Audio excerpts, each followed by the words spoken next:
Bienvenue chez Mbériclin. Bonjour Patrick. Je suis le fondateur des boulangeries Mbériclin. Alors on peut dire une institution à Mulhouse. Soyons modestes. Tout a commencé en 1963. En 1963, chez Oberdorf, maître d'apprentissage qui se situait dans la rue de Bâle, la rue de Tunis. Un patron exigeant. C'était la méthode dure, 15 heures par jour de travail. Comment ça s'est passé votre parcours? Je fais 2 patrons pour m'améliorer et après je me suis mis à mon compte. Vous êtes toujours resté sur Mulhouse? Ou dans la région, hein. Qu'est-ce qui vous anime au quotidien? Vous avez 72 ans, vous avez toujours ce regard, ce dynamisme, vous levez à 2 h du matin. Qu'est-ce qui fait cette 2 heures du envie? matin, des fois avant. Mais disons l'ambiance de la nuit. La musique n'est plus la même, l'ambiance n'est plus la même. Je ne changerai pas.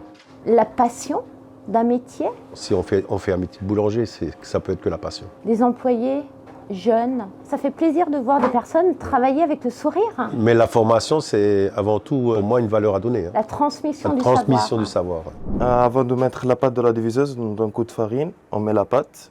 On reflore un petit peu avec la farine. On étale un petit peu. Non, on prend, on divise.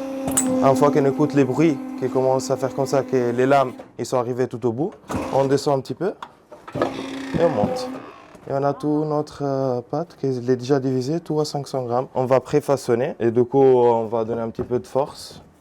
Maintenant, j'essaye de terminer mon BP et après, je continue encore avec le BM.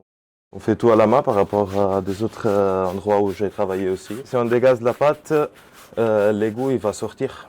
On va parler justement de ce pain, ce vrai pain qui se fabrique avec des matières nobles. Et vous allez nous expliquer quels sont les ingrédients, par exemple, que vous mettez dans votre pain ou dans la viennoiserie, le beurre. C'est du pain de tradition, hein. C'est une farine sans additifs, avec une très longue fermentation, très peu de levure et moins de sel. À l'arrivée, vous allez voir que la baguette de tradition est alvéolée. Une marque de qualité. C'est dû à la fermentation. Pour les pains aux graines, les pains complets, on prépare nous-mêmes nos ingrédients pour faire les mélanges. On fait griller nos graines et après on les incorpore dans les pâtes. Alors ça, c'est les odeurs qu'on ressent là, Absolument. qui se grillent, C'est ça. dorés, qui sentent divinement bon. On va parler de la viennoiserie, produits de qualité, produits nobles. Vous pouvez regarder la qualité des produits. Les voilà. Ils sont dorés à l'œuf, hein. Un croissant pur beurre. Il est alvéolé. On va le goûter. Excellent. On fait 25 sortes de petits pains.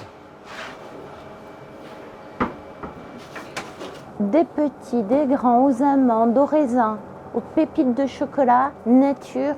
Vous avez combien de boulangeries? J'ai 4 boulangeries. Combien d'employés aujourd'hui? 40. Maintenant, je passe ma vie à former les gens, c'est tout. Ça me plaît très bien. Et vous, est-ce que vous consommez encore de la viennoiserie? C'est clair, tout le temps. Et le pain? Quel est votre pain préféré? Pareil. C'est un baguette de tradition. S'il est frais comme ça, des fois on le mange baguette au poivre. Ma préférée, je la mange sans rien. Baguette aux graines que j'aime.